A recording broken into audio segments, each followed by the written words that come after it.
Hi, I'm Charmaine. Welcome to the Love of Self podcast, where we delve into the emotional aspects of finding love for self. Today's topic is desire. I find that desires come from the imagined space of where we want to be and taking that and grounding it into a space where we act on it, where we work for it, we speak on it. We take that mental energy and bringing it into the physical one. There's, at the very least, an egoic component to it. If not entirely, it still has good and bad spaces to come to within our desires. The question is, are we willing to bring the fantasy into a reality? Are we willing to see ourselves in the reality that we envision ourselves in? Are we willing to work with ourselves toward the intensity of what we want to feel and bringing it into who we want to be and the satisfaction that comes with that? And whatever the desire is, it's a very satisfying accomplishment to make the vision realized. And I think that's the most important thing about desires is the satisfaction.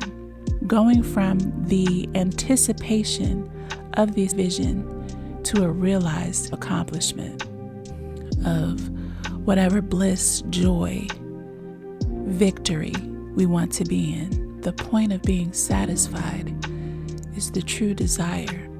That's an interesting place to be when you think of satisfaction as the most uplifted part of what we want in life.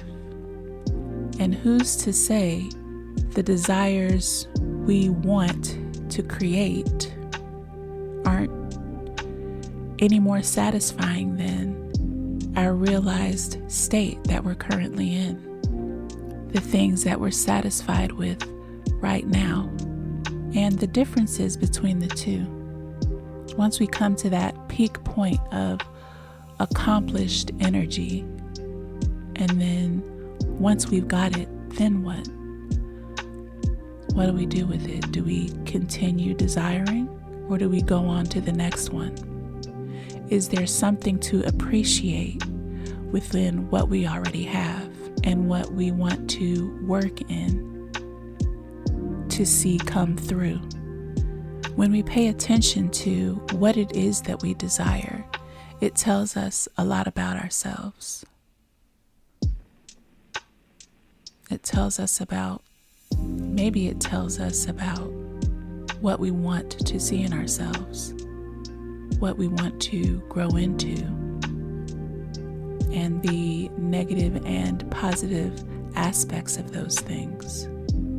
We can begin to see ourselves through the wants that we believe will uplift our spirits, in whatever way that is, in whatever desires we hold for ourselves, in whatever spaces that brings us to fulfillment. I would imagine it's the same for everyone, to hope, dream, but that primal instinct to actually act on it, that internal urge to see something through. It's very passionate, very strong. To me, a desire has a lot of internal force to it, an internal force within yourself to make sure that it happens, and continuing the work to get there. My desire to be myself, love myself, cherish myself, the desires to accomplish whatever these envisions are within us can help us see where our strengths and weaknesses are, where we live and breathe within our desired point of happiness It helps us see a small part of what we are working with within our own future, what energy we are elevated to that helps us to see something great, something satisfying, something peaceful, something joyous, whatever it is. It's time to see it through.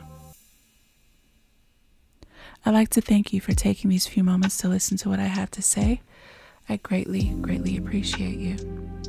So, I'd like to ask you, are there desires that you need to start working on? What do your desires say about you? What direction do they have you going in?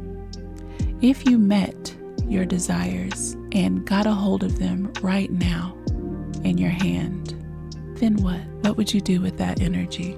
Would it be a passing memory or something you cherish forever?